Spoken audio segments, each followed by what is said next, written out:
Hey hello, ఇక్కడ mind space దుర్గం చెరువు flyover మీరు చూస్తున్నారు కదా. ఎంటర్ అవుతున్నాం, వెళ్తున్నాం. మనం అయితే ఇక్కడ చూడండి, జుమ్మున వెళ్తున్నాము.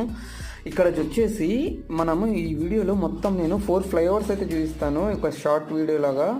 చూడండి, ఈ సరౌండింగ్స్ అంతా కూడా పెద్ద పెద్ద బిల్డింగ్స్, ఆఫీసెస్ ఉంటాయన్నమాట. ఇది వచ్చేసి డిలైట్, చాలా పెద్ద బిల్డింగ్ ఇక్కడ మీకు కనపడేది.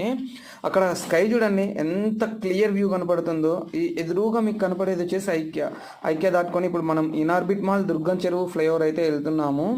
ఈ ఇనార్బిట్ మాల్ దుర్గం చెరువు ఫ్లైఓవర్ కూడా చాలా పెద్ద ఫ్లైఓవర్ అన్నమాట. ఈ ఫ్లైఓవర్స్ అన్ని కూడా చాలా పెద్దగా ఉంటాయి. సో ఇక్కడ చూడండి, ఈ రైట్ సైడ్ లెఫ్ట్ సైడ్ ఉండే బిల్డింగ్స్ అన్నీ కూడా ఆఫీసెస్ అండ్ అపార్ట్మెంట్స్ ఉంటాయి. ఇది వచ్చేసి కేబుల్ బ్రిడ్జ్. మనకి ఈ కేబుల్ బ్రిడ్జ్ అనేది హైదరాబాద్లో చాలా ఫేమస్. ఇక్కడ చాలామంది ఫొటోస్ కూడా దిగుతూ ఉంటారు. చాలా మూవీస్లో షూటింగ్స్ కూడా జరిగాయన్నమాట. ఇది వచ్చేసి Madhapur Jubilee hills flyover. So ఈ ఫ్లైఓవర్స్ అన్నీ ఇలా ఉంటాయన్నమాట, చాలా పెద్దగా.